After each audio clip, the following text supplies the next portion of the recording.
Hello guys, welcome to my mini blog. তো দেখুন, আমি আর মনু এখানে সামনে এসে বসেছি, কারণ সারাদিন ভিতরেই থাকি, ভিতরের থেকে বাইরে বেরোই না। খালি এই টাইমটাই থাকে যে আধা ঘন্টা একটু বাইরে বেরোই। তো দেখুন, এটা সামনের নাজারা, এটা আছে গীতার মা মানে আমাদের পাশের বাড়ি একজন। তো সন্ধ্যা হওয়ার আগে ঘরে চলে এসেছি। আর ঘরে এসে কিছু খাওয়ার ইচ্ছা হলো যতক্ষণ, তো আমি এখানে পাস্তা বানাচ্ছিলাম, যেটা কি আমিই বানিয়েছি।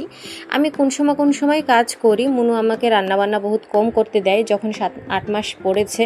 তো এখানে আমি পাস্তা বানিয়েছি।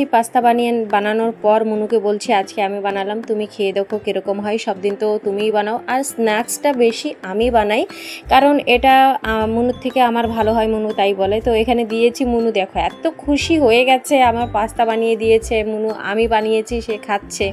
তো আমি বললাম, তো কেমন হয়েছে? তো মনুর ফিডব্যাক ছিল মাইন্ড ব্লোয়িং ও মস্ত হয়েছে। আজকের জন্য এটা কি, ভালো লাগলে লাইক অ্যান্ড সাবস্ক্রাইব, আগে আরও ভিডিও আসবে। Thank you.